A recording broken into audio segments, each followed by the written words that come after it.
Hello, my name is Ariel. I am a student of English, and this is my story. I want to tell you about my life in London and my fantastic teacher. You can read my story and learn English with me. Lesson 1. It is a beautiful summer day, and I am traveling on a train. There are two ladies sitting opposite me. I don't know them, but from their conversation, I know they are foreigners. I don't understand much of what they are saying, but I know they speak English. I also want to speak English, but I am a beginner and don't know many words. However, this is an opportunity for me to speak English. I decide to try to speak to the ladies. I say some sentences in my basic English, and they understand what I say. I don't know many words, and I speak slowly, but the ladies are kind and patient. I am able to have a simple conversation with them. I tell them that I want to learn English. They are happy when they hear that and tell me they are from England. They are traveling home from a conference. We speak for about 10 minutes, then it's time for me to get off the train. While I am thanking them for speaking with me, they give me their address and phone number, telling me I can visit them in England if I want to. Then we say goodbye. This is how my journey in learning English begins. After this meeting, I decide to work on my English skills more. I translate texts and watch films in English. I work on my English for 2 hours almost every day. In 5 months, I am able to speak quite well. It is great, but I want to know more. I decide to go to London to study English there. In London, I choose a school that I expect to be good. I really look forward to my first lesson. The lesson is on Monday. On my first day at school, I meet my teacher and the other students in the class. My teacher is a young lady. She is very nice. She asks everybody to introduce themselves and say where they are from. Then the lesson starts. Our teacher asks us how we studied English before and what we suppose is the best method to learn English. I tell my teacher that I like translating songs and other texts, but I don't know what the best method to learn English is. Our teacher says that she will teach us a very effective method based on using the language. She tells us that we will not have to study and we will not use textbooks. We will immerse ourselves in the language. It is great for me since I don't like studying and I don't like textbooks. Then we speak about what we should focus on when we learn a new language. Our teacher tells us we need languages for communication. Languages help us express and understand ideas. So when you learn a new language, the best way to learn is to use it for exchanging ideas. This is what we will do in our course. Most of the time, we will speak. You spoke a lot when you learned your native language as a child, and you should speak a lot when you learn English as an adult. Unfortunately, many students spend a lot of time memorizing new words or learning grammar rules. They don't use English for speaking. They study about the language but don't use it very much. Of course, you need to learn new words and new grammar, but you don't actually have to study them. During this course, I will show you a very simple and effective way to learn new words and grammar. I like what our teacher says. Our lesson continues. We speak about our hobbies and what we do in our free time. We speak in pairs or with our teacher. It is great, and we speak for the entire lesson. I enjoy it so much. I have never spoken so much English during one lesson in my life. I have never learned this way before. I am happy, and I look forward to the next lesson. When you want to learn English, use English for communication. Lesson 2. How to learn words. I go to school on Tuesday again. One of the students asks a question that is interesting to me. She asks, "What is the best way to learn new words?" Our teacher says there are many things you can do to learn new words. I will tell you what is statistically the most effective way for learning new words: reading. When people read while learning a new language, they learn twice as fast as those who don't read. It is good to read for at least 30 minutes every day. I want to show you what you should do if you want to get the maximum gains from reading. First, it is very important that the book or text you read is interesting to you. It is essential that you enjoy reading. The book can be a nice story, or it can have some useful information for your job or hobby. Don't read a text that isn't interesting to you. It is also good to read a text in which you know most of the words. When you don't know many words, you can get frustrated. You always want to enjoy everything you do while using English. It is good to choose a text that is interesting and suitable for your level. When you read the text and see a word that you don't understand, get a dictionary and look up the word. Then continue reading. You don't have to write the word anywhere. You don't have to make a list of new words. And you don't have to try to remember the word. You only focus on understanding the text. When it is clear to you what the word means, you can continue reading. Anytime there is a new word for you, do the same. Reading also has another great advantage. When you read, you learn new words and how every word is connected to other words in the sentence. Then you can see how to link the words correctly. This way of learning new words is very effective. Give it a try, and you will see how fast you can learn new words. Then we continue with the lesson. We speak about the situation in England and about the best jobs for students. This is good for me because I want to have a job and do something after my class. I ask other students if they know where I can find a job, and they tell me that I should go to a job center. The job center offers a lot of jobs for students. This is good for me, and I am happy that I know where I can find a job. When my day at school is finished, I go to the job center. I don't know what jobs I can do, so I ask the lady at the job center what the best job for a student is. The lady tells me that they have some good jobs for students, mentioning that I can be a cleaner or a waiter in a cafe. I tell the lady I have no experience doing these jobs.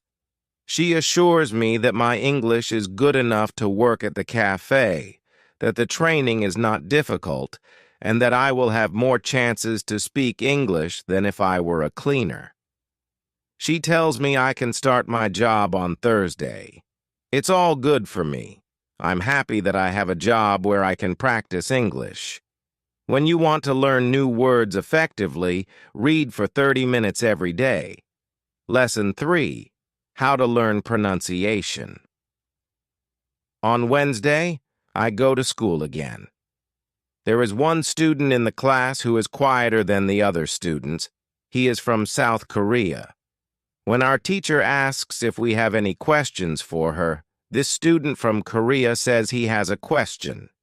He expresses that he has a big problem with pronunciation and knows that his pronunciation is not very good, but he doesn't know how to improve it.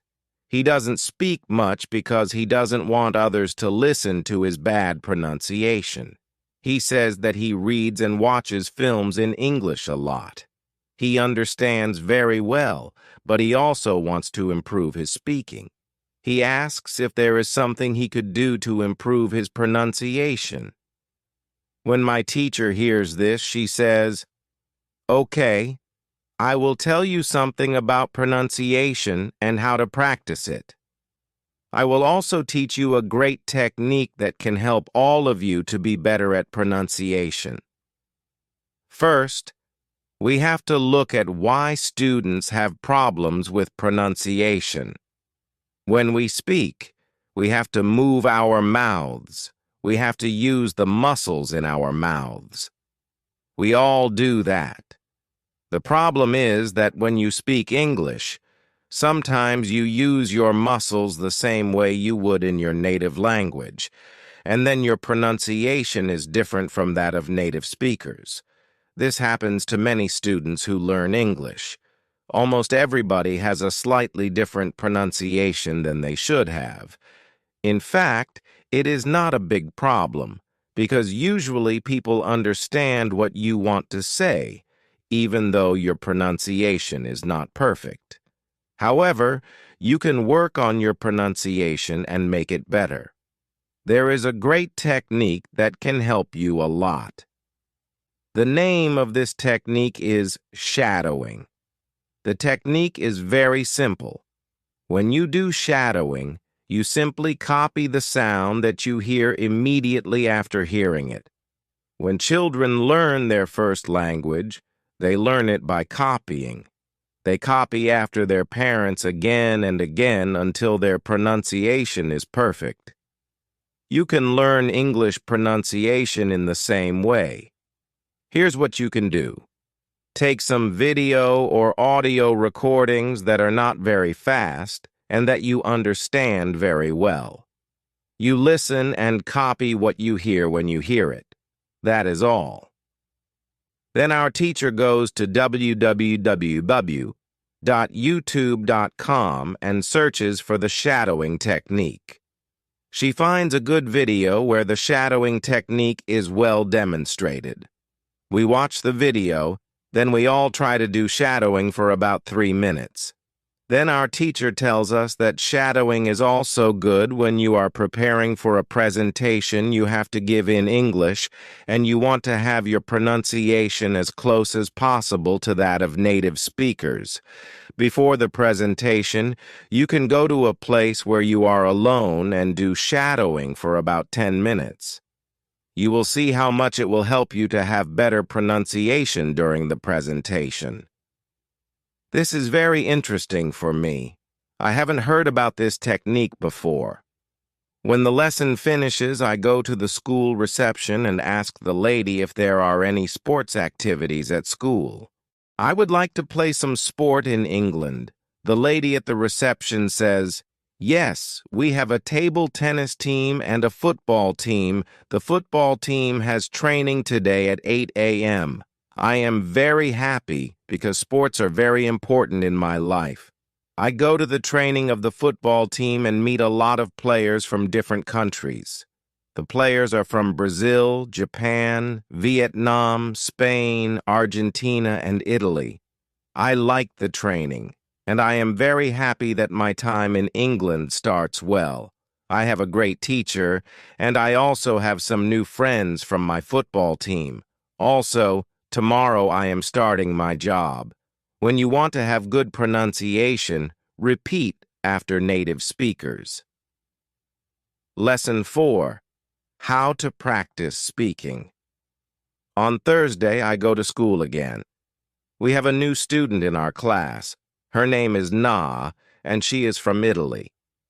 At the beginning of the lesson, my teacher asks her how her life is. My teacher knows Na from a year ago when she attended her class, which was for beginners, and lasted only for 2 weeks. During the summer holiday, when Na speaks, her English is beautiful, her pronunciation is very good, and she is very fluent. My teacher is very happy and asks Na, "Where did you learn English so well? You speak very fluently. What school did you go to?" Na replies, "I didn't go to school. I learned English at home. I used the advice and techniques that you taught us last summer.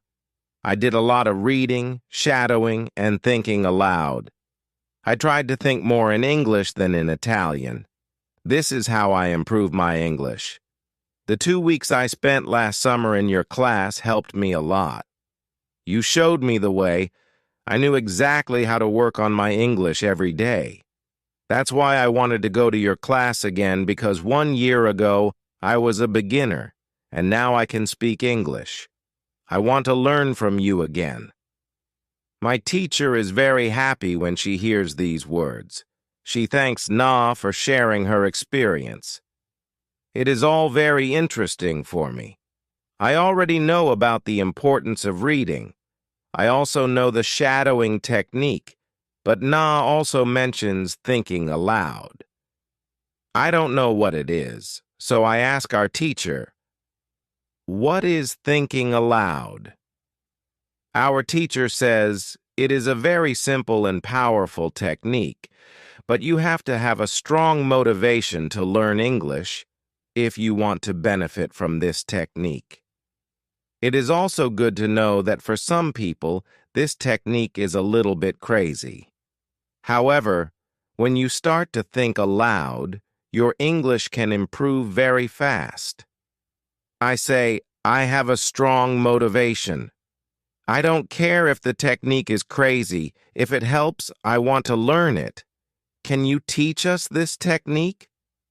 "Okay," our teacher says. "It is actually very simple. You usually think in your native language all day, every day. It is normal. Now you can start to think in English instead of your native language. When you start thinking in English, then you can think aloud. It means that you actually say aloud what you think." "Is that all?" I ask. "It looks very simple. You said that it is a powerful technique. Why is it powerful?" Our teacher says, "Maybe you can ask Na. She has used this technique for a year. Maybe she can tell us what she has found out about this technique." Then our teacher asks Na if she is willing to speak about her experience with thinking aloud. It is no problem for Na.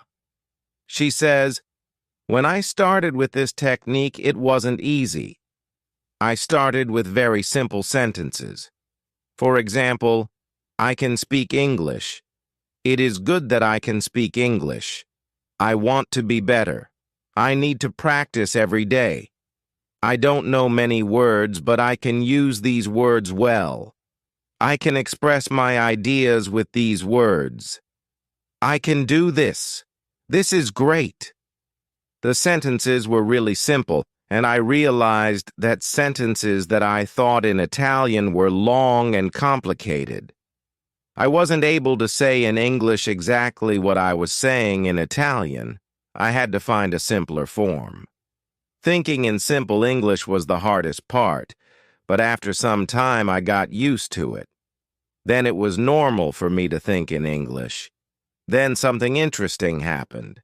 I met a man from Spain who was on holiday in France. I was still a beginner, but we started to speak English. I could see that I was able to speak with him without big problems. My sentences were still simple and short, but because I said them many times before when I was thinking aloud, I was able to speak. I didn't have to translate in my head from Italian to English as I did before. Using this technique, after the meeting with the man from Spain, I started to use thinking aloud even more. This technique helped me a lot. It improved my ability to express my ideas very much. I still use it every day. It is really a powerful technique. After school, I go to the cafe where my job training starts. I don't know what to expect. I have never worked at a cafe, and I'm not sure if I can do this job. When I come to the cafe, I am very surprised. It is a modern cafe that sells coffee, tea, chocolate, cakes, and sandwiches. My boss is only 20 years old, but she has been working at the cafe for more than 3 years. She has a lot of experience and knows everything perfectly. She shows me how to prepare coffee, how to wash the dishes, and how to deal with customers. It is all new for me. I remember only about 20% of what she is telling me, but then she lets me do the work and corrects me when I make a mistake. She is very friendly and I learn fast. After the first day at work, I'm very tired. I had to learn many new things, but I am happy that I have a job. The next day is Friday, and I go to school again. One student asks an interesting question. Sometimes when I speak, I am not sure if I speak correctly. I am not sure if I use correct grammar. Can you help me? What should I do if I want to learn grammar? Our teacher says, "Thank you for your question." There are two groups of students. Some students study English because they want to be able to speak, and some students study English because they want to pass an exam. For each group, there is a different approach. First, I will speak about those who need English for speaking. If this is your case, you don't have to study grammar a lot. When you learned your native language, you also learned it without studying grammar. You can learn English grammar naturally by using the language. The best way to learn grammar naturally is by reading a lot. Books are written in good grammar. When you read, you will learn grammar in the context of the whole sentence. I also recommend shadowing. When you do shadowing, you practice the correct grammar naturally. You don't have to try to remember anything. You only copy sentences with correct grammar. If you need English for speaking but also want to study grammar, you can visit www.mars.com. This website shows what grammar is important for the different levels of English. You can find the most important grammar rules for speaking there. The second group of students are those who study English for passing an exam. If you are one of these students, I recommend studying specifically for this exam. It might be helpful to get the versions of this exam from the past years if they are available and train with them. Of course, your exam will be a little different, but the structure is usually the same or very similar. From my point of view, the versions of the exam from the past years are good training materials. Then I recommend going to the exam only when your results in the training materials are such that you could pass the exam successfully. Did I answer your question? Yes, thank you, says the student. This is good news. I don't like studying grammar. I learn English because I want to be able to speak. I don't need to pass any exam. I am happy that I don't have to study grammar much. I like reading, and I am happy that I can learn grammar by reading books. After the lesson, it is really a nice website. There are grammar rules with examples for each level. They have 3 levels, 500, 1,000, and 2,500 words. In the afternoon, I go to my work. It is my second day, and I can already do a lot of things by myself, but my boss helps me whenever I need it. I see that my work is not very difficult, and I can practice English when I speak to our customers. When you want to have good grammar, read a lot. Lesson 6. How to test your English. It is Monday again, and I go to my school. Our teacher asks us what we did during the weekend. I say that I was at work on Saturday and that I can already do my work quite well. I say that I am happy when I can speak to our customers. When I speak, one of the girls in the class asks me, "What happened to your voice? You sound very different from what we heard last week. Your pronunciation is very good." I smile and say, "Thank you. I'm happy to help you with that." Here's your text organized into a single paragraph with punctuation for clarity. I tried to do shadowing on Saturday evening after my work, and for all of Sunday, I tried to speak like a native speaker. I know that it is still not perfect, but I also noticed a big change in my pronunciation. Our teacher asks if anybody else tried to practice shadowing. 3 students raise their hands. One of them is the student from South Korea who also likes this technique. One student says that she tried the technique, but her mouth hurt a lot after 5 minutes of shadowing, and she had to stop. She also says that she wasn't always able to repeat everything. Sometimes it was hard for her to keep up with the speed of the recording. Our teacher says, "Thank you for trying out this technique. If you do shadowing for the first time and your mouth hurts after 5 minutes, it means that you are doing it correctly. Your muscles need to be trained to this new way of speaking. It is like going to the gym for the first time. Your muscles can hurt if they are not trained. If your mouth's muscles hurt, you can take a break after 5 minutes and continue a bit later. With every 5 minutes of practice, your pronunciation should be a little bit better." Shadowing has other advantages. You practice the correct pronunciation in English, and you also practice other things such as intonation, rhythm, and connecting words in whole sentences. I know that at the beginning the recording can sometimes be too fast. If this happens, you can repeat only the first or the last word in the sentence. With practice, you will be able to repeat more. I agree that this is true. On Saturday, when I started with shadowing, it was quite difficult for me. Yet by Sunday evening, it was quite easy to repeat what I heard. Then I have a question for our teacher. I tell her that I looked at www.ggrammarandls.com. The website is interesting, but I don't know what level is for me because I don't know how many words I know in English. Our teacher asks other students if they know how many words they know in English. It is interesting to see that nobody knows. We know that we are intermediate students, but we don't know how many words we know. Our teacher says there is a website for people who study foreign languages. You can do a test there to find out how many words you know.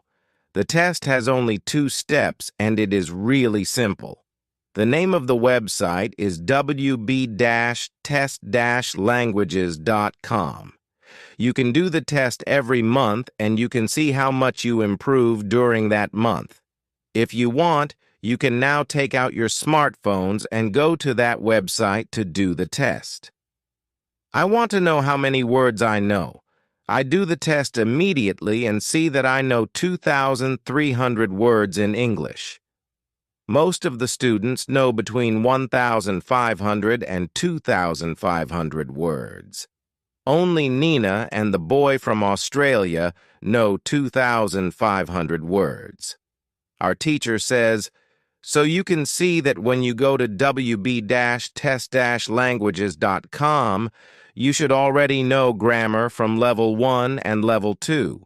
You can start using grammar from level 3, because level 3 is for students who know between 2,200 and 3,200 words.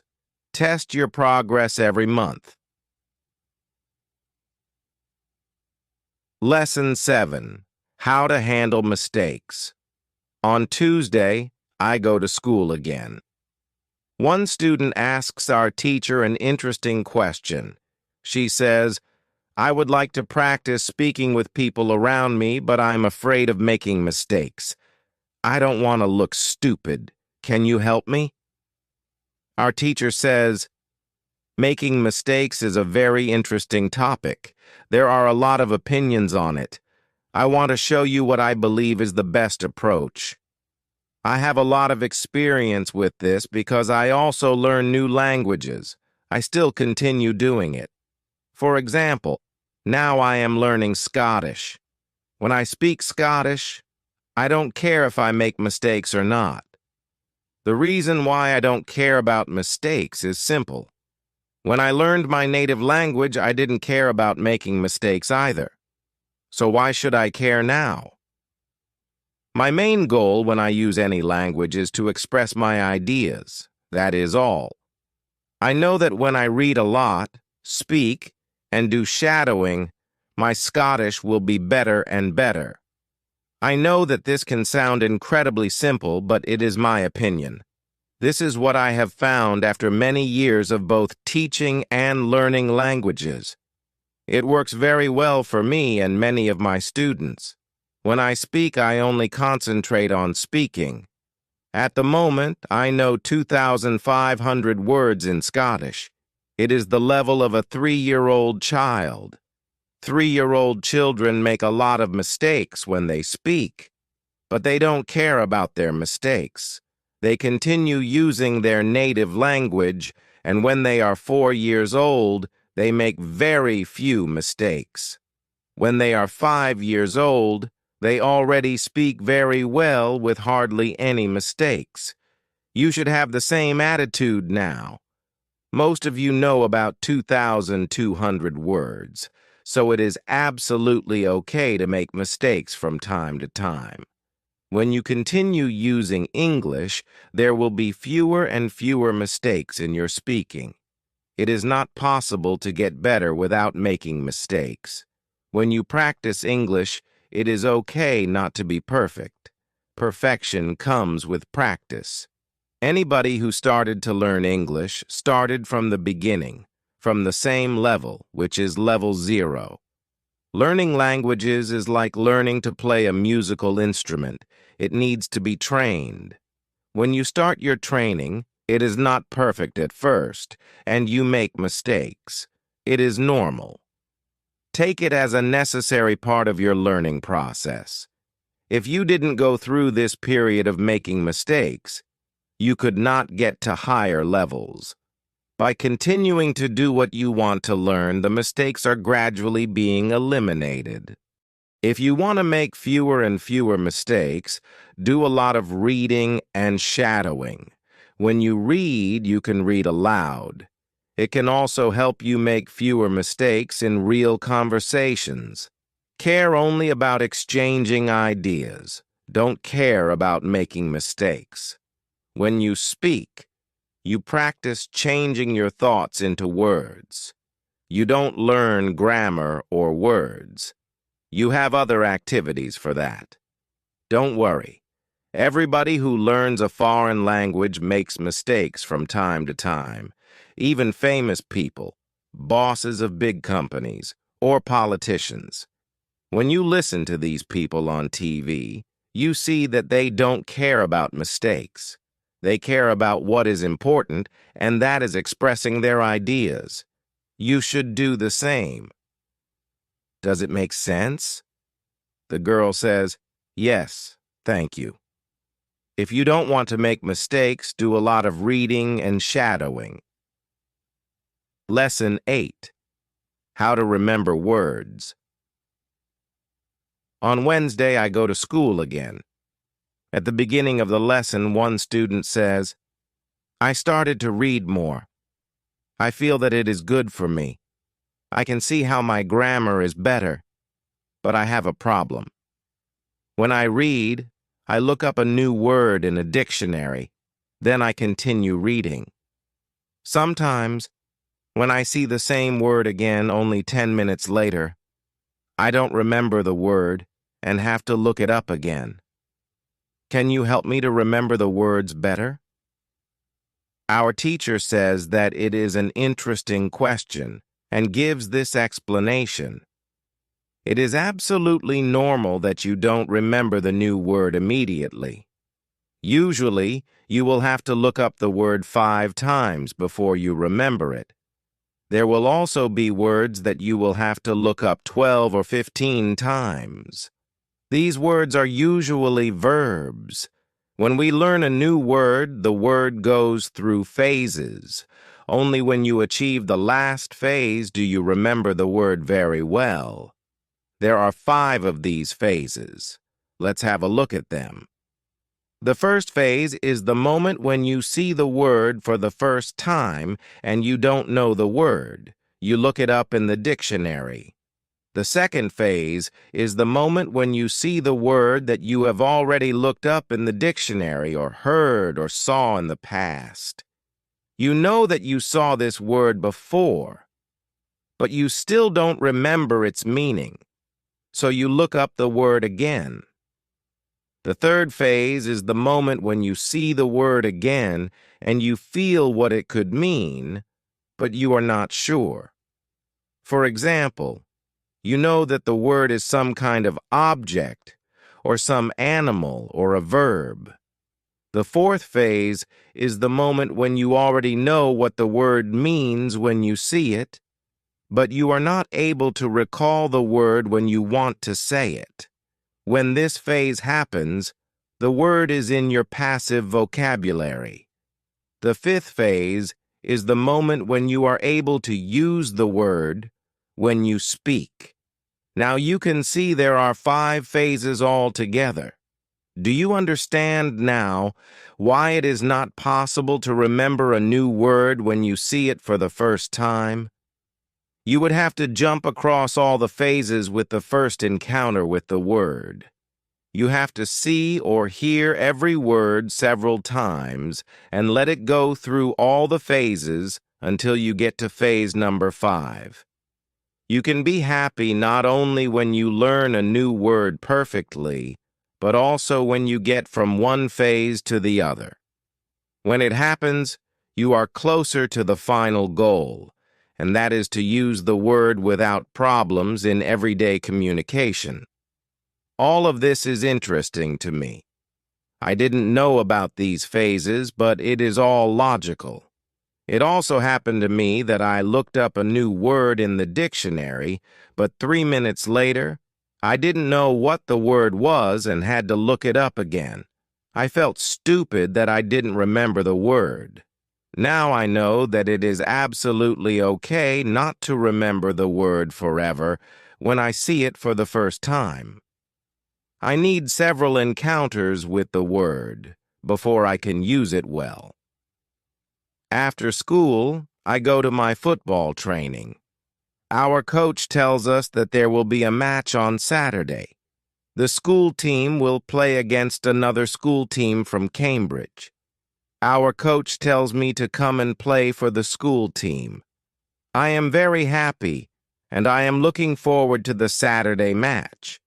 When you want to remember a new word, you need to see or hear the word about 12 times. Lesson 9. How to improve listening.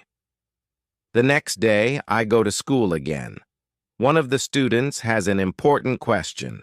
He wants to know how to improve his listening skills. He wants to know what the best approaches are. Our teacher says, "Thank you for your question." Good listening skills are very important for communication. If you don't understand what people are saying, it will be difficult for you to speak with them. There are a lot of materials on the internet for students of English. Some students can have a problem finding the right listening materials for them. Let's have a look at what you should listen to. There are 2 types of materials which you can listen to. You can listen to some audio, or you can watch a film. If you found this lesson helpful, don't forget to like, subscribe, and click the bell icon to stay updated with all our latest videos. Keep practicing, stay curious, and I'll see you in the next lesson. Happy learning, everyone!